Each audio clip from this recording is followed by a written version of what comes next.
everyone, my name's Laura and I'm the Specky Seamstress. Welcome back to my channel and welcome to day 20 of the Sew Phoenix September challenge. I hope you've been enjoying everyone else's videos.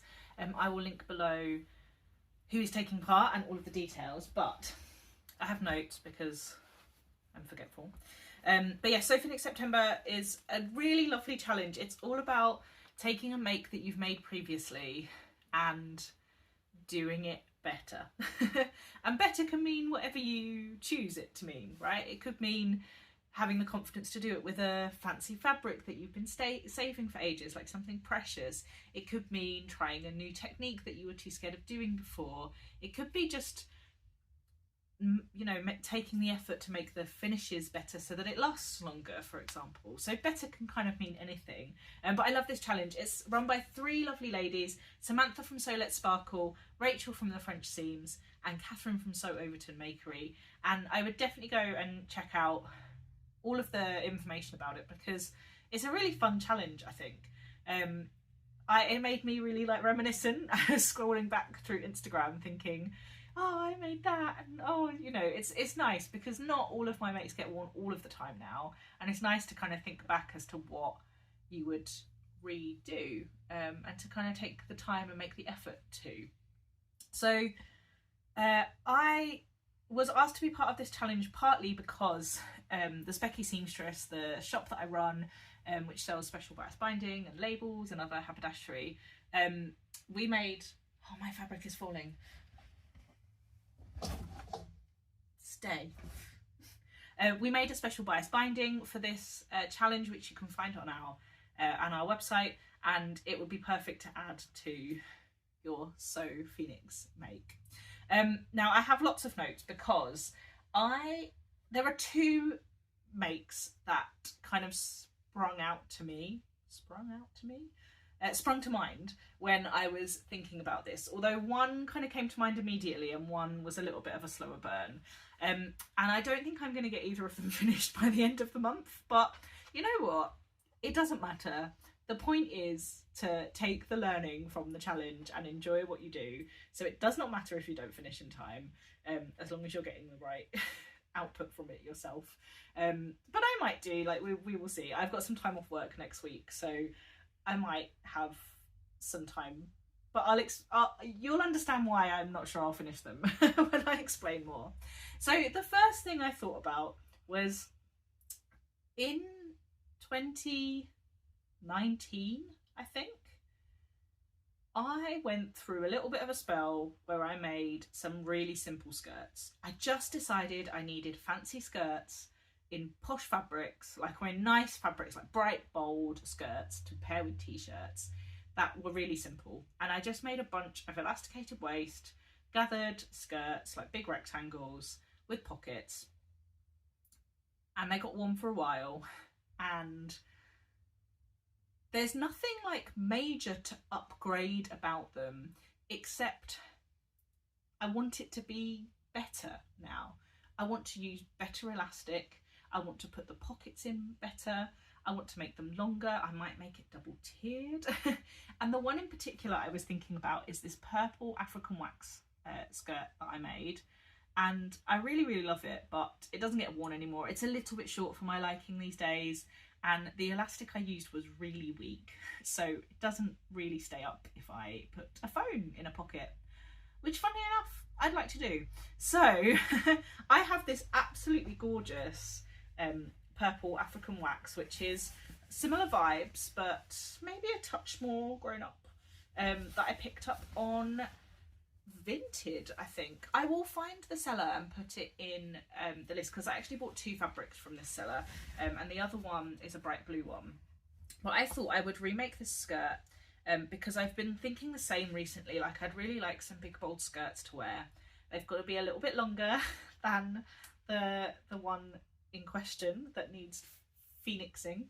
And I can't quite decide whether to go for a very, very similar style, just an elasticated waist, whether to go for a skirt that is flat front and elasticated at the back, but not all of the way, like just has an elasticated panel at the back. I'm quite lucky because I have quite narrow hips for my size, so I can generally get away with like a little bit of elastic. So I'm wondering if I could get away with an elastic panel in the back, like maybe half of the width of the back, which I've done a few times for button-ups as well. And I am pondering a button-up. I don't know if that takes it too far from the original, but I think it would be really cool. The other option is to go for the Liz Hayward, I think it's the Claire skirt, which is like slightly barrel shaped, which would be quite cool as well, but again a little bit different. So I'm not sure, because it would just be really cool as a big gathered skirt, and it would actually be quite cool as a big gathered wrap skirt. I don't have loads of it though, so I'd have to see if I could make that work. I think I've only got 2 yards of it, but it's such beautiful purples, and I think it will be such a lovely, bright, bold skirt. So that's my one, and that should be quite easy to make as soon as I've made the decisions. I mean, I could just literally gather it in and add better elastic and have a quite long, quite full skirt, and that would be quite fun. So I should really be able to get this done, but something else might have jumped the queue, and that something is a raincoat, which is not a quick and easy make. So let me tell you the story of the raincoat. Oh, that can stay there for now. In 2020, just before COVID hit, or just before lockdowns hit, I made this raincoat, and I made it as part of my participation in the Sew My Style 2020 challenge, and I was so proud of it, and I am still so proud of it, and I do still wear it, but I could definitely make it better now. This one definitely fits the vibes of the Sew Phoenix challenge a little bit more, I think.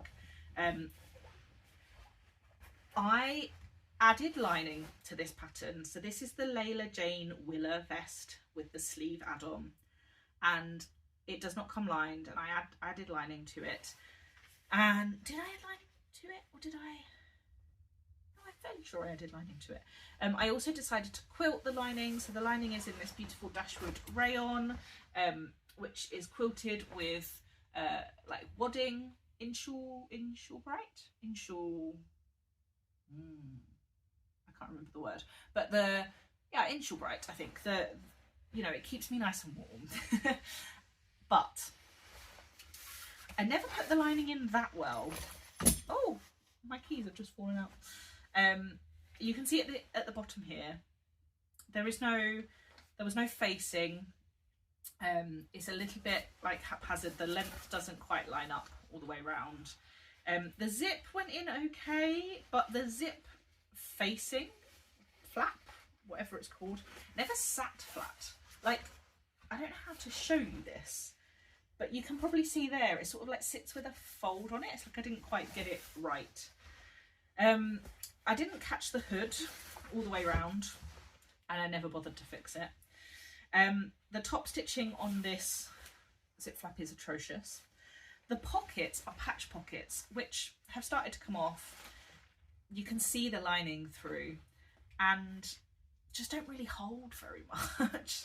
So I do love it, and I have worn it a lot, and I went to a lot of effort. I waterproofed all the seams with waterproof seam tape, which I made a video on, which is probably my most watched video. Just find my notes again. I ever made on YouTube, and I've bought some more of the waterproof seam tape. Now, about 6 months ago probably, I bought this waxed cotton in this bright yellow from Rainbow Fabrics, thinking one day I'll make myself a new coat. They had a big sale on, and I decided it was worth buying. It's a proper waxed cotton, whereas the green one I made was like a waterproof, like water resistant fabric, like water resistant cotton. And it is like quite waxy, like it's going to be a lot more raincoaty, a lot more mackie, and in the colour it's going to be a lot more fisherman style. But I really liked it, and I have like 2 and a bit meters, I think. And this is what I'm going to use. Now, I asked on Instagram what patterns people would recommend for this, because I didn't want to use the Layla Jane one again. I was looking for a bit of a unicorn, I think, in that really what I would like is a princess seamed pattern, because I did really love the princess seams of the Willa vest. It was really helpful for being able to shape things nicely. Not that a raincoat needs to be really shaped, but you want it to kind of fit nicely, and a lot of raincoats are not really made for that. And I wanted a hood. I wanted it to be fully lined, and I wanted it to zip all the way up.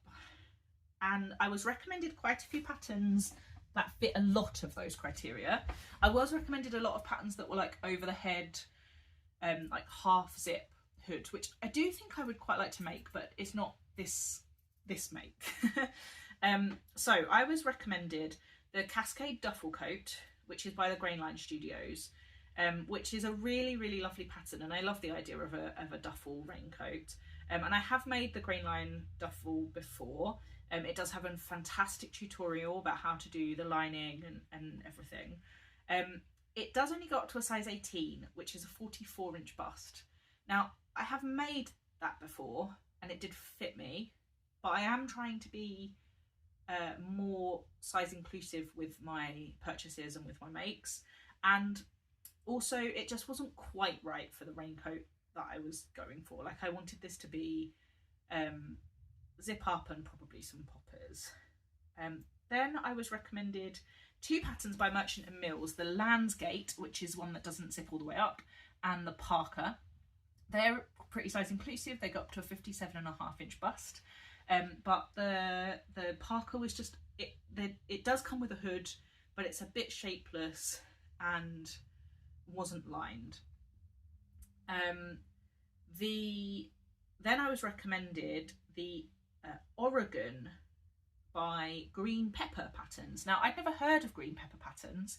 They have loads of really cool outdoor patterns, and I really like the look of several of them actually, but they only go up to a 48-inch chest, so I don't really want to buy a new pattern that's not size inclusive. So unfortunately that one was out. Also Waffle Patterns, who have the Tosti jacket, which again looked really, really good. It was raglan sleeve, which I thought was quite appealing, but it goes up to a 46-inch bust.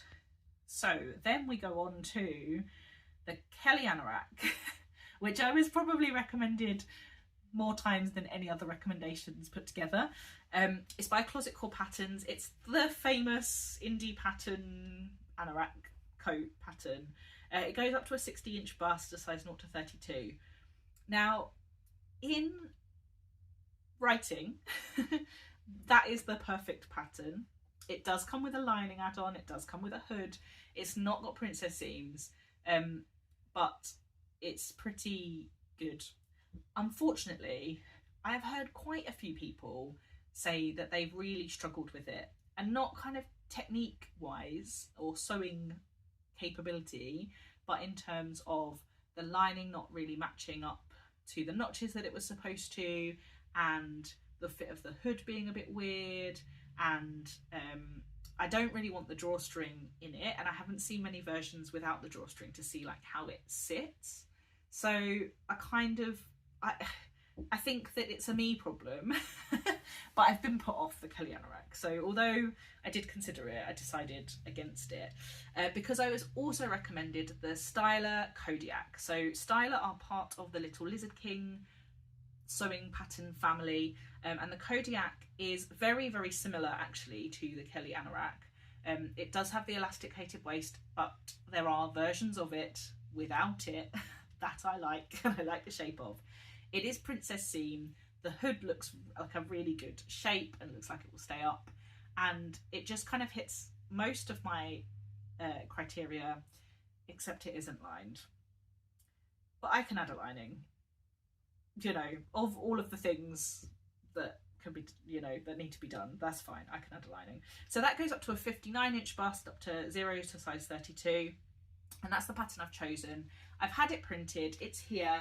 I've cut out all of the paper pattern pieces, and it's time for me to cut out the main fabric and then work out a lining. Now I'm actually really tempted to use this, which you'll recognise as my So Fruity fabric, which I still haven't sewn. I don't have loads of it, so I'm not sure there's going to be enough, but I think it will be a really, really nice lining to this. It will be very, very summery, which I mean is probably apt in the UK because it will be just as rainy in the summer as it is in the winter, but it will bring a nice nice bit of brightness to a grey day. And that's what I'm thinking. If I've got enough, I think that will be what I do. I haven't decided yet whether I'm going to quilt it. I do really like how warm that coat is, but I'm not sure I need a really warm coat. I think because I'm so often chasing after children when I am running around that maybe I don't need to be extra puffy and warm, because I'm often wearing layers anyway. So I might not quilt it, or I might quilt it with not Inch or Bright, like something a bit lighter. I bought more waterproof seam tape and I'm going to really take my time in applying that this time round. I mean, I did last time round, but there were definitely bits that I could have gone back and made better. The Styla Kodiak comes with really nice pockets. So I'm quite looking forward to sewing those, that look like they will store a bit more than the patch pockets and be a bit more sturdy and resilient, which I need because I've always got snacks and all sorts of stuff in my coat pocket. And then I just need to decide what I'm going to use for the sleeve lining, because I will use something a bit slippier than a cotton, so either a viscose or a lining fabric or a silk if I'm feeling very, very brave. But that's kind of what the So Phoenix thing is about. So yes, I will do that, and I'm really excited about it actually. I'm gonna buy a separating zipper. I'll probably just go for yellow. I think I'm gonna go for an all over yellow vibe, and some poppers to put on it as well. And I do need to add a zip flap to this one because there isn't one in the pattern, but between the instructions for the Cascade Duffle and my hack it and wing it and see attitude, I think we'll be okay. So yeah, that's my plans. I'd love to know what you guys are making for your So Phoenix challenge, or whether you think I should tackle the coat over the next week and see if I can finish it in time, or whether I should go for the safer bet of the skirt, because I'd love to know how confident you are in my ability to make a raincoat in a week, especially as my kids are not sleeping at the minute and life is quite tiring. But yeah, let me know what you think, because I also, in the next week or so, it's my eldest son's birthday, and I need to make him, my youngest son, and probably me something to wear for that. So there's lots to do, and I can't quite decide if I'm in the right place to like hyper focus on a coat, but I am really excited about the project and the idea. So I'm going to buy a separating zipper straight after I finish this filming, then I will edit this and upload it, and yeah, look forward to hearing what you guys have to say about it. But thank you so much for watching, and please check out the other vloggers taking part in this vlog tour, and I will, until next time, say